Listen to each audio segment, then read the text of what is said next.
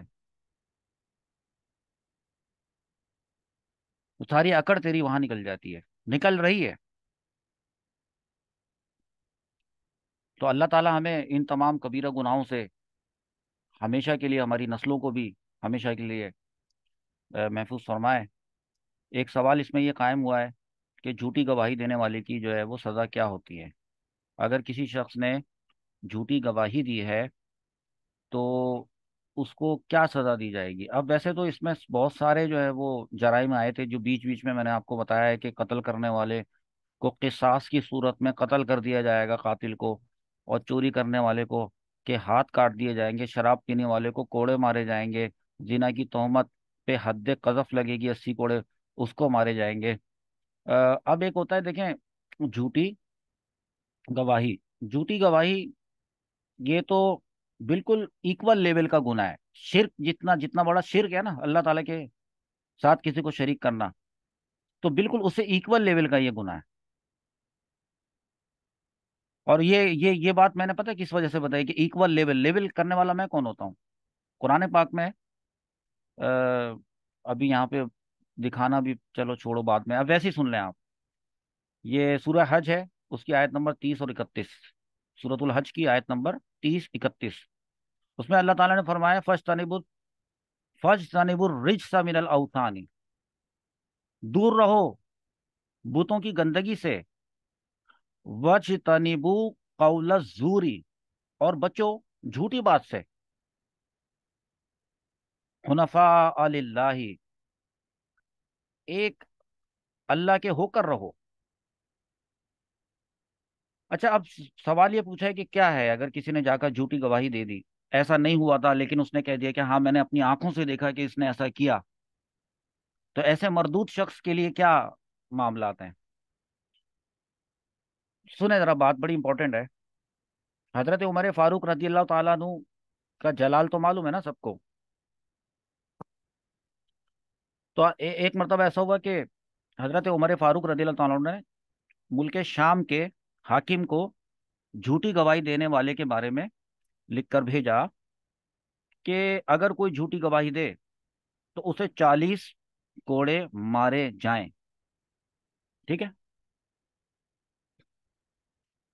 اس کے چہرے پر سیاہی ملی جائے، اس کے سر کے بال اتار کے اس کو گنجا کیا جائے، اور اس کو طویل قید میں رکھا جائے.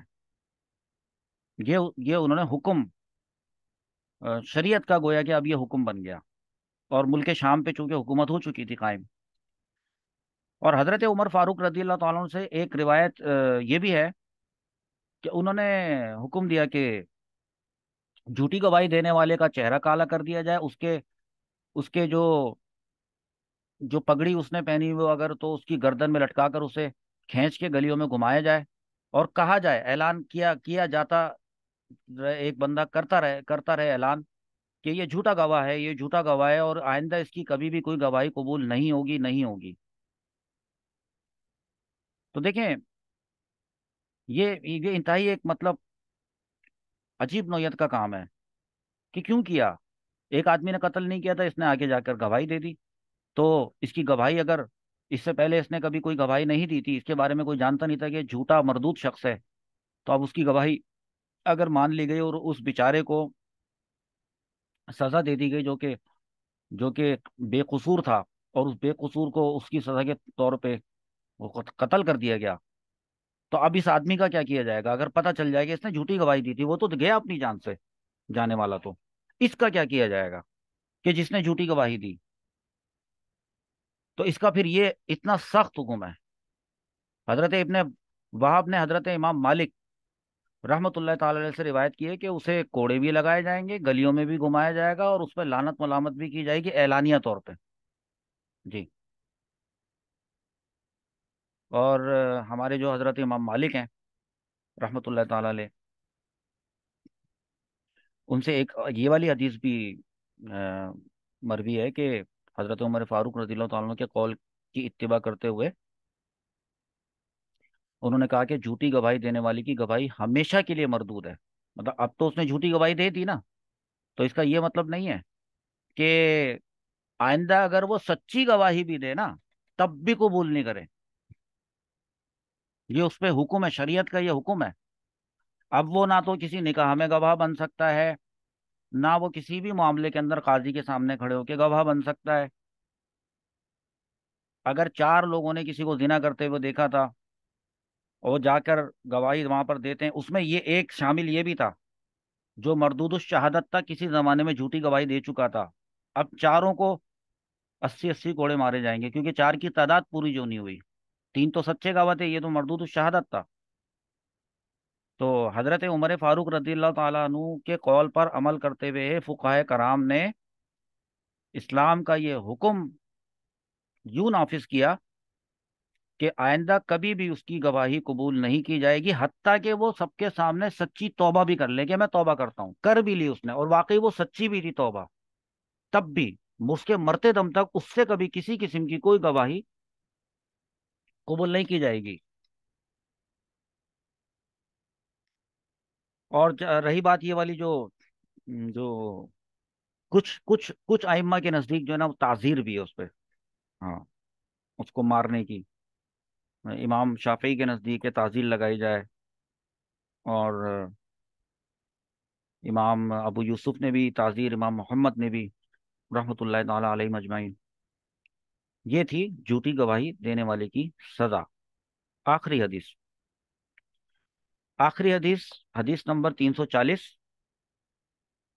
اور حدیث نمبر 340 اب چونکہ باب چل رہا ہے نا، دیکھیں یہ والا باب چل رہا تھا، بیچ میں گناہ کبیرہ کی بات آ گئی، اور اسی گناہ کبیرہ کی بات میں یہ والی بات بھی آ گئی کہ اپنے ماں باپ کو اذیت دینا، ماں باپ کی نافرمانی کرنا، یہ والی جو بات آئی.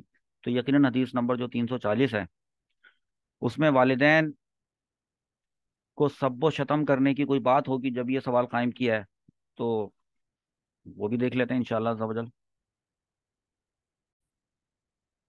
اب ریاض الصالحین کی حدیث نمبر 340 ہے. صحیح بخاری شریف کے اندر اس کا ریفرنس نمبر ہے 5973.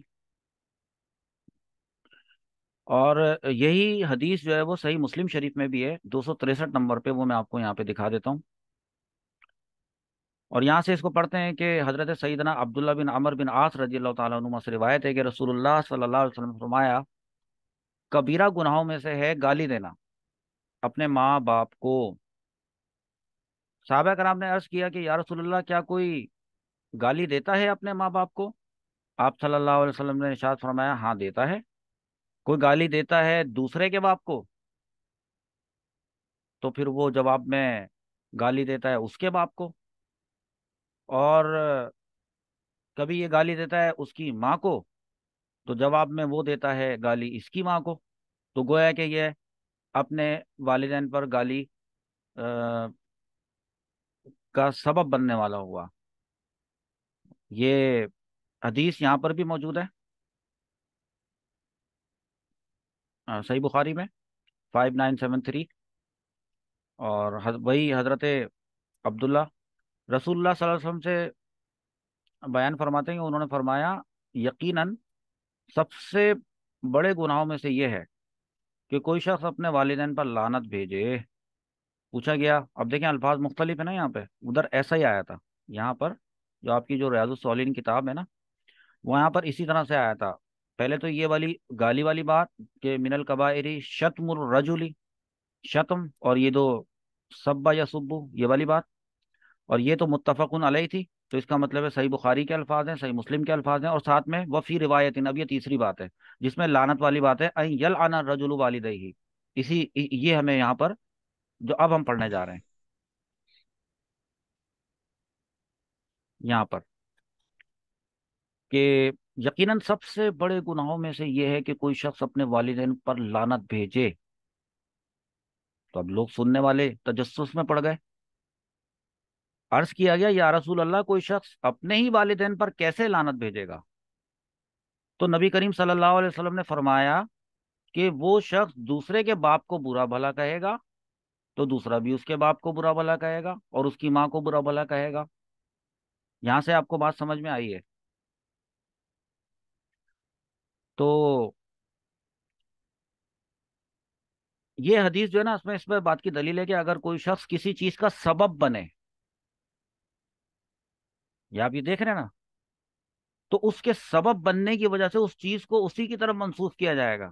جبھی تو ماں باپ کو گالی دلوانے کا سبب بننے والے کو یہ کہا گیا کہ وہ حقوق والدین، وہ جو بھی لفظ آیا تھا ماں باپ کی نافرمانی، اس میں شمار کیا گیا نا، کہ کسی کے بھی ماں باپ کو تم نے کیوں گالی بکی. یہ کوئی عقل مندی کا کام تو نہیں. والدین جیسی عظیم ہستی ہے، اس کو تو ایسا ہی، ان کو تو ایسا ہی شخص گالی دے سکتا ہے نا جس کے اندر مطلب جو بے غیرت ہو. یعنی یہ لفظ یہاں پہ دوسرے الفاظ تھے تو میں نے اس کے لیے زیادہ اچھا، کیونکہ غیرت نہیں ہوتی جس کو بے غیرت کہتے ہیں. کیونکہ یہاں پر صاف صاف یہ لکھ دیا ہے، کوئی یہ نہ سمجھے، انہوں نے فرما دیا ہے کہ کوئی اپنے والدین کو براہ راست نہیں دیتا گالی. لیکن دیتے تو ہوں گے نا دوسرے. یہاں پہ یہ بات ہے، وہ براہ راست ڈائریکٹلی اپنے والدین کو گالی نہیں بک رہا ہے، بلکہ وہ انہیں گالی دینے کا سبب بن رہا ہے. ہاں. یہ صحابہ کرام کا وہ والا دور، اس وقت کے جاہل عرب اپنی بیٹیوں کو زندہ دفن کر دیا کرتے تھے. ایسے ایسے پتھر دل لوگ، ایسے پتھر دل لوگ تھے وہ لوگ، جی، جن کے سامنے یہ حدیث حضور صلی اللہ تعالی علیہ وسلم بیان فرما رہے ہیں کہ اپنے ماں باپ کو گالی مت بکو. کس کے سامنے؟ اتنے پتھر دل لوگ تھے سامنے، کیونکہ سارے تو مسلمان نہیں ہوتے تھے نا. صحابہ کرام موجود ہیں، ٹھیک ہے، صحابی نے یہ حدیث بیان کی ہے، لیکن جو لوگ وہاں پر تھے جنہوں نے یہ پوچھا کہ وہ پتہ ہے کون لوگ تھے؟ وہ ایسے لوگ تھے، صحابہ کرام بھی موجود تھے، دیگر افراد بھی تھے. انہوں نے پوچھا کہ حضرت یہ بتائیے کہ کوئی اپنے والدین کو گالی کیسے دے سکتا ہے؟ یعنی وہ اس بات کو ناممکن سمجھتے تھے، ایسے پتھر دل لوگ بھی، کہ کوئی کیسے دے سکتا ہے. تو پھر ان کو بتایا جی گیا.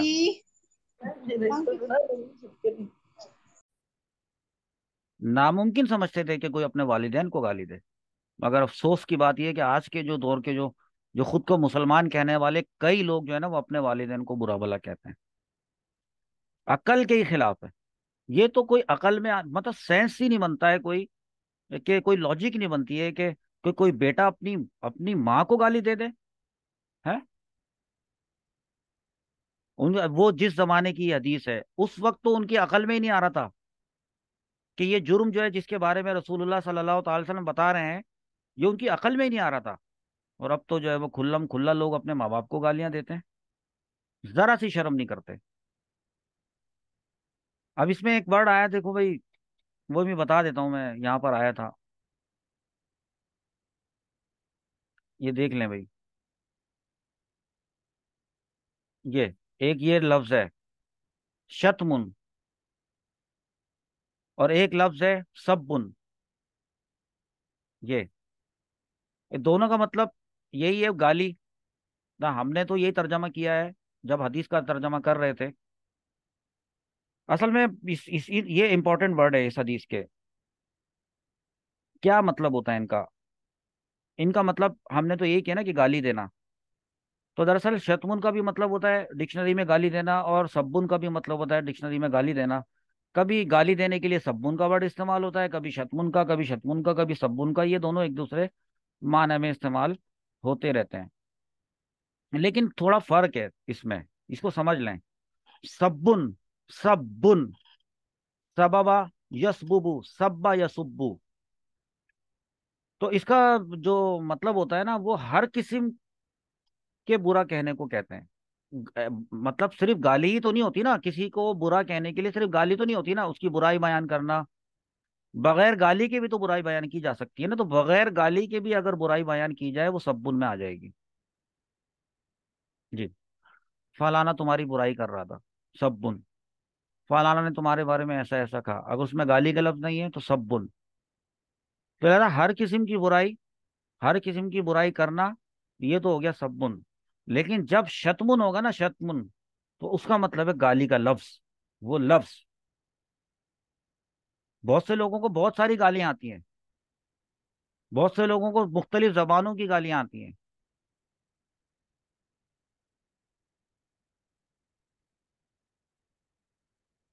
تو لہذا بہرحال پتہ یہ چلا کہ شتمن جو ہے یہ خاص گالی کو کہا جاتا ہے۔ ہاں البتہ یہ ہے کہ نا کہ یہ دونوں الفاظ کبھی ایک دوسرے کے معنی میں استعمال ہو جاتے ہیں، کہ کسی سے کہا تیرا باپ احمق ہے نا، تو یہ سبن ہو گیا۔ تو کسی سے کہا کہ تیرا باپ زانی ہے، حرامی ہے، یا یہ شتمن ہو گیا۔ مراد کیا ہوئی، مدعا کیا ہے وہ سمجھیں ذرا، بات چیت یہ جو کیوں کی جا رہی ہے، کہ کسی کے بھی بزرگوں کو، ماں باپ کے ساتھ آپ پورا اس کا یہ شامل کر لیں، ماں باپ، اس کے دادا، اس کے تایا چچا، اس کے بڑے بزرگ، کسی کے بھی بزرگوں کو تم برا نہ کہو، کہیں ایسا نہ ہو کہ پھر وہ تمہارے بزرگوں کو برا کہیں۔ کسی کے بزرگوں کو گالی مت بکو، کیونکہ ورنہ پھر کہیں ایسا نہ ہو کہ وہ تمہارے بزرگوں کو بکیں۔ یہی حکم پھر اولاد کے بارے میں، آپ ماں باپ کے بارے میں حضور صلی اللہ تعالی علیہ وسلم نے بتایا، تو خود سمجھ جائیں نا، انڈرسٹینڈ کریں عقل شعور رکھنے والے، کہ اولاد عزیز و اقارب کے متعلق بھی ہے۔ تم کسی کی بیٹی کو، بہن کو، کسی کو تم گالی دو گے، تو وہ پھر تمہاری بیٹی کو، بہن کو گالی بکے گا، جیسے کہو گے ویسے سنو گے۔ بڑی بہترین مطلب نا یہ اعلیٰ اخلاق کی تعلیم دی ہے حضور صلی اللہ تعالی علیہ وآلہ وسلم نے اس حدیث کے اندر، بہترین بات بتائیے۔ ایک واقعہ سنیں، اس کے بعد پھر اس بات کو یہاں پہ کلوز کرتے ہیں، کہ پہلے ایک بات وہ سنیں کہ ایک کال اس میں سنیں، کہ جس نے اپنے والدین کو گالی دی، اس کی قبر میں آگ کے اتنے انگارے اترتے ہیں جتنے بارش کے قطرے آسمان سے زمین پر آتے ہیں۔ الامان الحفیظ۔ میں پھر کہہ رہا ہوں کہ ہمیں یاد ہو نہ یاد ہو، نہ جانے ہم نے اپنی زندگی میں کیا الفاظ ادا کر دیے ہوں، یا اللہ تعالی ہم توبہ کرتے ہیں، تو ہمیں معاف فرما دے۔ اور اگر ہم کسی آزمائش میں مبتلا ہیں، اور وہ آزمائش ہمارے کسی گناہ کے سبب سے ہے، اور ہم ایسا سمجھ رہے ہیں کہ ہم پر یہ بلا وجہ کی آزمائش ہے، تو یا اللہ تعالیٰ اس بات پر بھی، ہم اپنے اس ایسا سمجھنے پر بھی توبہ کرتے ہیں، تو ہمیں معاف فرما دے، اور ہم سے وہ آزمائش دور فرما دے جو ہمارے کسی گناہ کے سبب سے ہم پر ہے، اور ہمارا وہ گناہ بھی معاف فرما دے۔ ایک بزرگ ہیں، ان کا ایک قول ہے، وہ فرماتے ہیں کہ حضرت سیدنا عوام بن حوشب تبا تابعی ہیں، وہ فرماتے ہیں کہ ایک مرتبہ میں کسی محلے سے گزرا، اور اس محلے کے کنارے پر تھا ایک قبرستان۔ تو میں نے دیکھا کہ اس میں سے ایک قبر کھلی، یعنی پھٹی، اس کا جو اوپر کا حصہ ہے، تو اس میں سے ایک آدمی نکلا۔ اس کا سر جو ہے نا گدھے جیسا تھا، بس سر اس کا گدھے جیسا تھا، باقی سارا جسم انسان کا تھا، اس کا جو سر تھا وہ گدھا تھا، گدھے جیسا تھا۔ اور پھر وہ گدھے کی طرح جو ہے نا رینکنا شروع کر دیا، جیسے گدھا چیختا ہے، ڈھینچو ڈھینچو کرتا ہے۔ کہنے میں اس کو دیکھ کے ڈر گیا، وہ 3 مرتبہ چیخا وہ، اس کے بعد واپس چلا گیا، قبر میں چلا گیا، قبر بند ہو گئی۔ کہنے میں حیران پریشان ہوا کھڑا، یہ سوچنے لگا یہ کیا دیکھا میں نے۔ تو دور میں نے ایک نظر دوڑائی، تو وہاں پر میں نے ایک عورت کو بیٹھا دیکھا، اور وہ اپنا کام کر رہی تھی، جیسے سوت وغیرہ کاٹ رہی ہوتی ہے، اون سے بن رہی ہوتی ہیں جو عورتیں۔ تو میری سمجھ میں نہیں آیا کہ میں کس سے پوچھوں کہ یہ کیا میں نے ہی دیکھا ہے، یہ کسی اور نے بھی دیکھا ہے۔